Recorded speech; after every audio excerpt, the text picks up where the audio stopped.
Now, the Three Martini Lunch with Greg Corombos and Jim Geraghty. And welcome, everyone, to the Wednesday edition of the Three Martini Lunch, along with Jim Geraghty of National Review, also the author of Between Two Scorpions. I'm Greg Corombos of Radio America. We have good, and bad martinis today. And, Jim, let's start with good number one. It's our only Brett Kavanaugh-related story of the day, so we're slowly weaning ourselves off of that train wreck from the New York Times. In fact, this one talks about something important that's true that's in the book by the New York Times reporters who really followed up the story about Kavanaugh over the weekend. CBS News reporter Jan Crawford actually reporting this critical fact that's not only in the book by the New York Times reporters, but also in the one that came out a few weeks ago by Molly Hemingway and Carrie Severino. Speaking publicly for the first time to the Times reporters, Ford's close friend Leland Kaiser, who Ford said was at the party, said she didn't believe Ford's account and that it just didn't make any sense. She also said she told the FBI that Ford's allies pressured her to say otherwise. Now, all four people that Ford identified as being at that high school party in the summer of 1982 have now said no such party occurred. And today, both the Republican chair of the Senate Judiciary Committee and the Democratic chair of the House Judiciary Committee said they would not support impeaching Kavanaugh. Nora? Jan Crawford with that news. Thank you. Jim, I don't think Nora's too excited about that, but nonetheless, this is a pretty big piece of information that everyone who Christine Blasey Ford said was at the party not only wouldn't confirm it, but none of them have any recollection of anything. First of all, I guess I should be glad that Nora O'Donnell didn't go with the Brady Bunch, sure, Jan. Skeptical response meme there. So two or three thoughts kind of come to mind to this. And here, if I had said to you, hey, there's a new book coming out about the Kavanaugh fight, and one of the revelations is that somebody heard from somebody else back when they were in college. They kind of sort of remember it was a party. There was a lot of drinking. Nobody's really 100% sure. They're a little bit fuzzy, but somebody heard from their brothers, ex-wives, third cousin, twice removed, that Kavanaugh did something really gross at that party. Well, we heard a lot of that during the hearings. You might be like, what else is new? Or you could say, hey, remember Leland Kaiser, the one who Christine Blasey Ford said was one of the witnesses, one of the people at the party? Kaiser not only says she doesn't remember anything, we probably remember that from the Kavanaugh thing, but she says people pressured her to change her answers to say that she supported Christine Blasey Ford and remembered things that didn't happen. Which one strikes you as bigger news? That second one makes you say, holy smoke, oh my goodness, that's not good, right? People are pressuring her to lie. That's big news. That's the headline. That's something we're like, whoa, okay, something shady's going on here. I know we have two sides with conflicting arguments, but one side like threatening people if they don't change their story. And it's kind of interesting here because this is not the first time this sort of thing has happened, Greg. People probably recognize the name of David Brock, the head of Media Matters for America, big fan of Hillary Clinton. People say, other Democrats who have to work with him say every time they meet him, it's kind of like meeting the Will Ferrell character from Zoolander.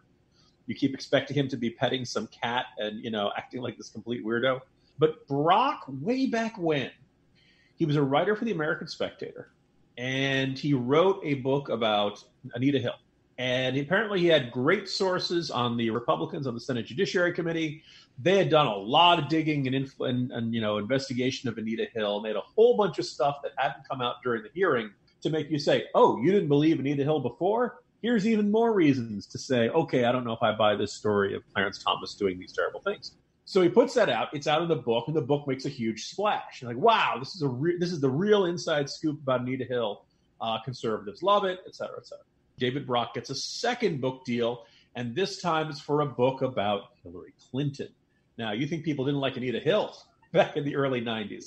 Here we are, it's Clinton's first term. The Hillary care thing crashes and burns. The market is ready for a really good, juicy story. Give me the real scoop on Hillary Clinton.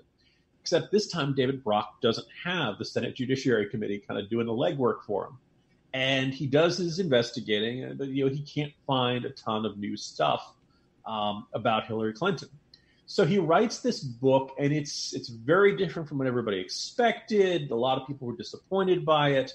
there was almost this quasi-sympathetic look of Hillary Clinton being this, if not a pawn by Bill Clinton, but somebody who kind of that Bill Clinton kept messing up her life, and most of what she had done wrong was a reflection of how he had kind of dragged her down this path she didn't want to go. And it flopped. And this is one of the things that led to David Brock completely changing his viewpoint on things.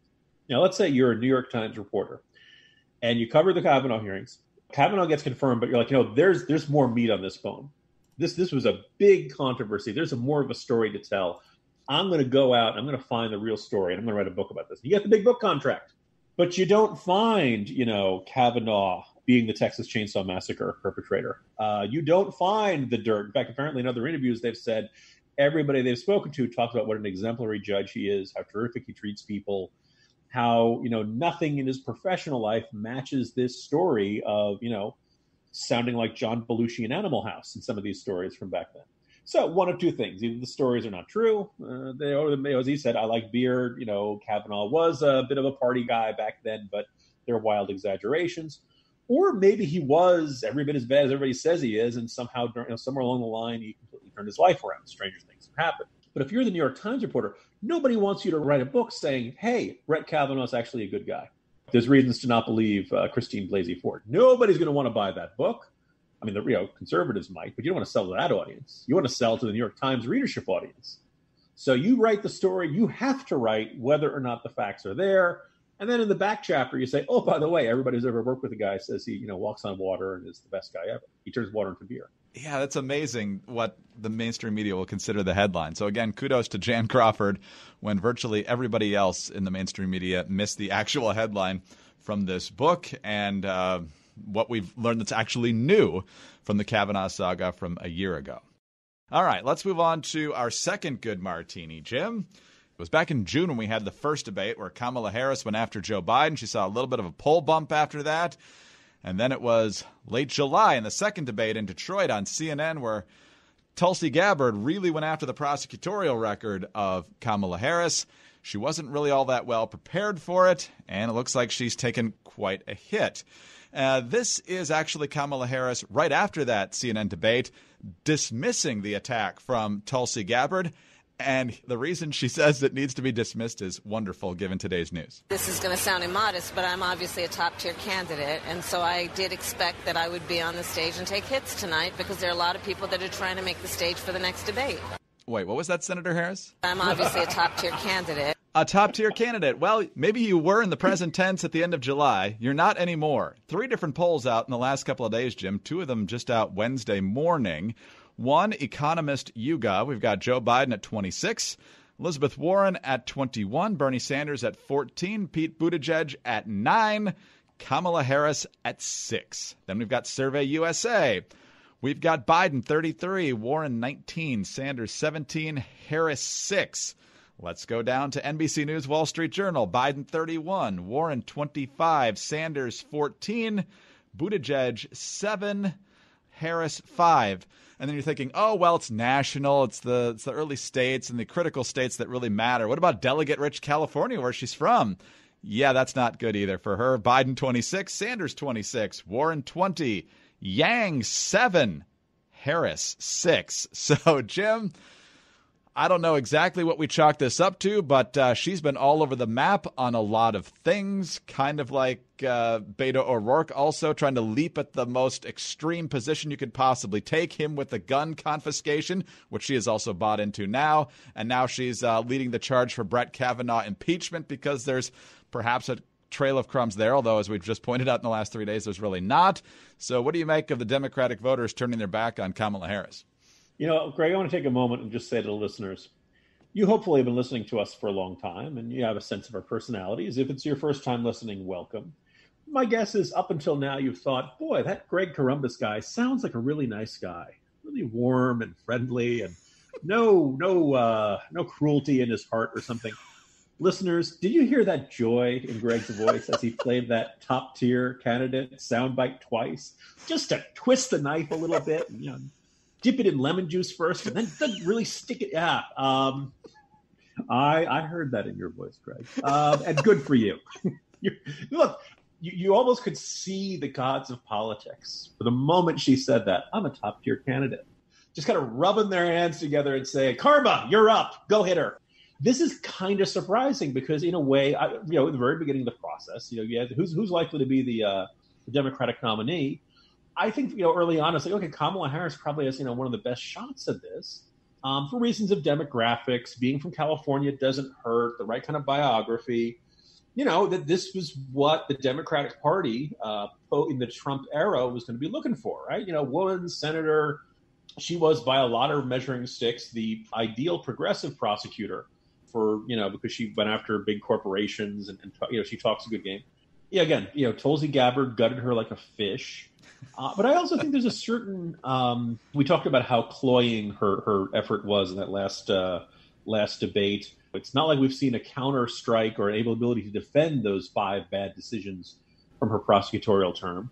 And, maybe there were some folks who looked at the way she went after Biden and didn't like it, particularly when the fact became clear that she wasn't calling for busing or anything like that. And maybe there were some people who were like, ooh, she's really tough. And then the more they thought about it, it seemed kind of ridiculous to go after Joe Biden on something like this, considering how he had been vice president for 8 years and nobody in the Democratic Party really had much of a problem with it at all. As I said, there's a lot of things about this primary that aren't fun to cover, and spending hours watching these debates and listening to say the same things over and over again. But there is something kind of fun about watching these once promising Democratic figures crash and burn, generally out of a lack of self-awareness of how they are seen to others. And you mentioned Beto, Julian Castro. There's a new Iowa poll out today that has him at 0. Guess the slam on Joe Biden didn't go well with elderly voters. Who saw that coming? We talked about Kirsten Gillibrand. There were a whole bunch of Democratic candidates who were convinced they were hot stuff. And not only was winning over a chunk of the electorate tougher than they thought, not only was standing on a debate stage tougher than they thought, not only was qualifying for a debate stage tougher than they thought. People are going to make a lot of comparisons of Kamala Harris to Icarus. She flew too close to the sun.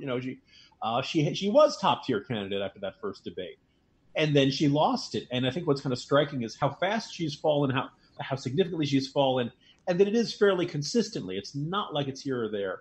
And the whole, if she really is down behind Yang, to quote the wise philosopher Bill Paxton, game over, man, game over. That's. This is her home, because there was an argument, and I wrote about this in the Corner yesterday. There was a school of thought saw from some political correspondents covering the Democratic primary that, look, she's actually got this thing figured out. She's not a natural fit for Iowa, so she's not going to spend a lot of time trying to do it there. She's not really a natural fit for New Hampshire. She'll probably do a little better there, but she's focusing on her home state because her home state's got nearly 500 delegates. So everybody's fighting over, 40 delegates in Iowa, or 50 delegates there, and 40 delegates in New Hampshire. California's got 500. If you get half your home state, which is reasonable within the realm of possibility, you got 250, right? Why waste time on these little piddling states here and there when you can clean up on the big ones and be in a much better shape when all is said and done and convention rolls around? Well, that only works if you do really well in California. And the fact that her home state is so uninterested in her. And by the way, like a month ago, she was at 17%. So, this has happened really fast, is really pretty striking, and I think indicates that whether she deserves it or not, I think Democratic primary voters look at her and say, you know what, she's going to be up there on the debate against stage, and people are just going to cringe at the possibility of her running the country, running police raids on everyone for 4 years. Absolutely. And it's probably a little bit frustrating, in addition to the fact that she's tanking in the polls now, but the fact that California moved up their primary date to early March, I think it is now. So it's a much more relevant and critical part of the primary process. Usually it's at the end, and by that time we've got a presumptive nominee. And so I think she was counting on that to be a really big part of her early push towards the nomination, and that's just not going to be the case. In fact, I think the last time the California primary was really decisive was when Senator Palmer locked up the Democratic nomination back in 2001, 2002. Yeah, look, it's interesting. Every 4 years we have this discussion. Listeners in Iowa, listeners in New Hampshire, forgive me. But those of us who don't live in those states kind of get resentful of the fact that you guys get to pick first. And, by the time it rolls around to these other states, half the field is gone because the farmers didn't like them. And, apparently they weren't tough enough on the Canadian syrup smugglers who are, menacing New Hampshire and stuff like that. South Carolina, Nevada. Why did things not get done on ethanol in this country, Greg? Because Iowa has the Iowa caucuses and they go first. That's why. This is, there's frustration in the land over which states get to go first. And so the idea of, a state like California, bigger, more populous, more diverse, has a certain logic to it. But my guess is that it will not actually have a dramatic change. And, we talk about this every 4 years, but very little actually changes. Yes. And just to follow up on the point that I made a moment ago, Senator David Palmer did win the California presidential primary back in 2002, and he survived 2 assassination attempts that day. So it was a very... It does. Sorry, Greg. I was thinking about my serious point. And I actually... people should just picture me nodding along to the reference of David Palmer. All right, let's move on to our final martini now. And we mentioned the fact that Andrew Yang is actually leading Kamala Harris in California. But Andrew Yang, he's got some problems with the SJW crowd. The social justice warriors not too pleased with some of his self-deprecating humor as an Asian man up on the debate stage and elsewhere. Here's the one from last Thursday in Houston. I am Asian, so I know a lot of doctors. I'm Asian, so I know a lot of doctors. And here's one he had on MSNBC not too long ago. My slogan... Well, that the opposite of Donald Trump is an Asian man who likes math. Math is actually an acronym for Make America Think Harder. It's Ali Velshi actually chuckling along because, it's kind of funny. But not to the scolds on the left, Jim. Vox has a whole think piece now that tells us why this is such a terrible thing. There's a major reason why Yang's broader use of stereotypes is so harmful. They help reaffirm a trope about Asian Americans commonly known as the model minority myth, a term that's pretty much as offensive as it sounds. As the name suggests, this myth, which has previously been used to treat Asian Americans as a monolithic group, implies that Asians are fixated on school and certain professions, and is damaging for a lot of reasons. It not only obscures the diversity within the Asian American community, it also is intended to demean other minority groups. And at the end, it says... this contradiction that Yang thinks it could lighten everybody up on stereotypes, but it also is doing a lot of damage. This contradiction speaks to a core tension in his candidacy. The degree of representation he's embodying for Asian Americans on the national stage has been significant and inspiring.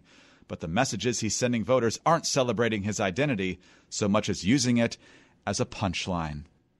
Jim, if stereotypes like, hey, we're really ambitious and we like to succeed and we think education's important. Boy, that's really damaging. Yeah, I was going to say, Greg, has anybody ever, you're a handsome man. There's a totally normal opening to an answer. You're a handsome man. But has anyone ever called you a model? No. Is model minority really as insulting as it sounds? Model is saying you're the best. You're the role model. You are what everybody else should try to be like, what everybody should kind of aspire to be like. I'm not Asian American, as people have probably figured out. I suppose you could be an Asian American and say, oh, God, I hate it when people call us the model minority.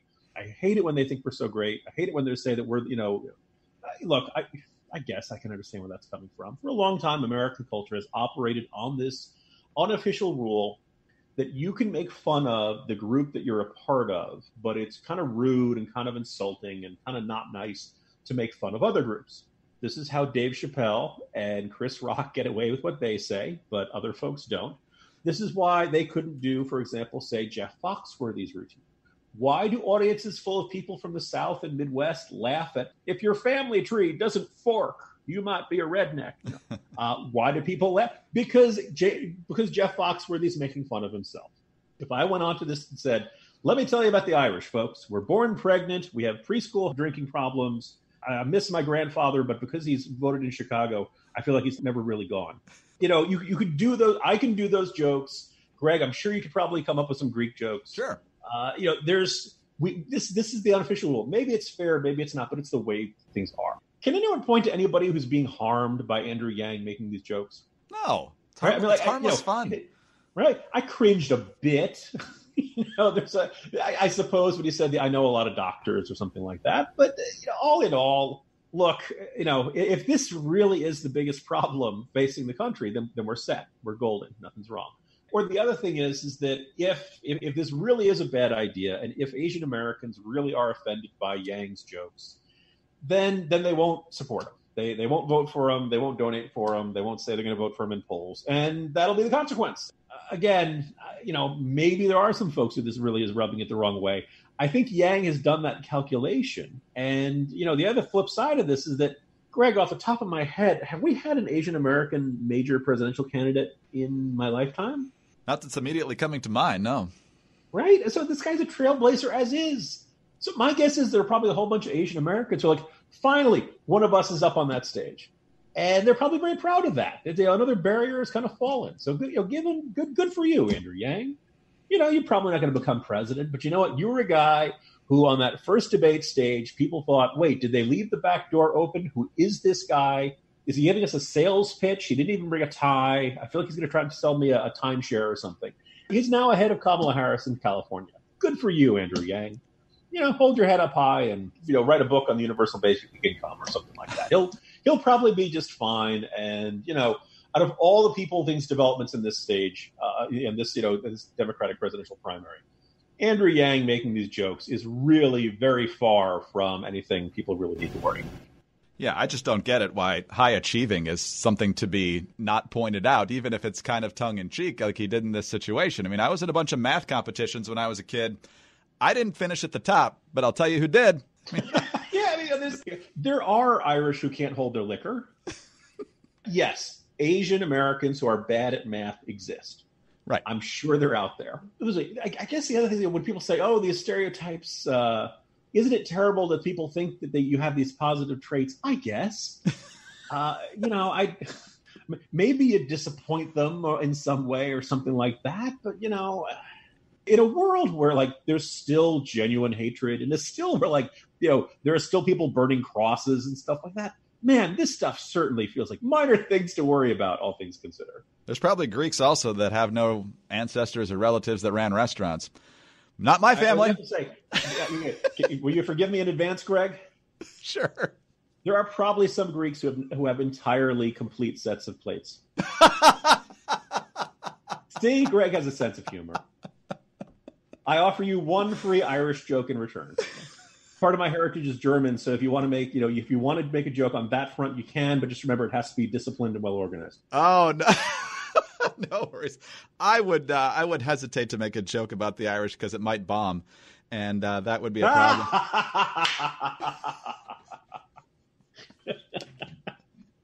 See, America, we can work out. Oh, have a great day. We'll see you tomorrow. See you tomorrow, Greg. Jim Geraghty of National Review. I'm Greg Corombos of Radio America. Thanks for being with us today, and be sure to tune in again on Thursday for the next Three Martini Lunch.